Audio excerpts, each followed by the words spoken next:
ಇವಾಗ ಸಾಕಷ್ಟು ಗೌರ್ಮೆಂಟ್ ಏನಾಗುತ್ತೆ ಮ್ಯಾಟರಲ್ ಮಾರ್ಟಾಲಿಟಿ ರೇಟ್ ನ ಕಡಿಮೆ ಮಾಡೋದಕ್ಕೆ ಸಾಕಷ್ಟು ಸ್ಕೀಮ್ಸ್ ತಗೊಂಡ್ಬಂದಿದೆ. ಇವಾಗ ಇವೇನೇನು NMR IMR ಇವನ್ನೆಲ್ಲ ಏನಾಗುತ್ತೆ ತುಂಬಾ ಕಡಿಮೆ ಮಾಡ್ತಾ ಇದೀವಿ.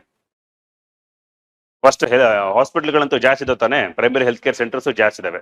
ಜಸ್ಟ್ ಬರೀ ಪ್ರೆಗ್ನೆನ್ಸಿ ಕನ್ಫರ್ಮ್ ಆದ ತಕ್ಷಣ ಏನ್ ಮಾಡ್ತೀವಿ, ಗೌರ್ಮೆಂಟ್ ಹಾಸ್ಪಿಟಲ್ ರಿಜಿಸ್ಟರ್ ಆಗುತ್ತಾ ಇಲ್ಲೋ ಅದಾ. ಸೊ ಪ್ರೆಗ್ನೆನ್ಸಿ ಆದ ತಕ್ಷಣ ಏನಾಗುತ್ತೆ, ಅದು ರಿಜಿಸ್ಟರ್ ಆಗುತ್ತೆ. ಇದಾದ್ಮೇಲೆ ಅಂಗನವಾಡಿ ಸ್ಕೂಲ್ಗಳಿಂದ ಏನಾಗುತ್ತೆ, ಮಂತ್ಲಿ ಅಮೌಂಟ್ ಎಲ್ಲ ಕೊಡ್ತಾನೆ, 6000 ಅಮೌಂಟ್ ಕೊಡ್ತಾರೆ, ರೇಷನ್ ಎಲ್ಲ ಕೊಡ್ತಾನೆ, ಎಗ್ಗು ಮೊಟ್ಟೆ ಹಾಲು ಎಲ್ಲ.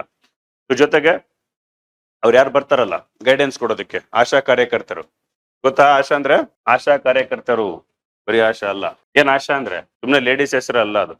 ಆಶಾ stands for accredited social health activist, ಅಧಿಕೃತ ಸಾಮಾಜಿಕ ಆರೋಗ್ಯ ಕಾರ್ಯಕರ್ತೆ ಅಂತ ಅದು ಆಶಾ ಅಂದ್ರೆ.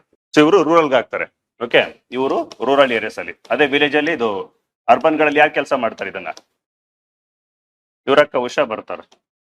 ಅರ್ಬನ್ ಸೋಷಿಯಲ್ ಹೆಲ್ತ್ ಆಕ್ಟಿವಿಸ್ಟ್ ಅದು ಆಶಾ ಉಷಾ.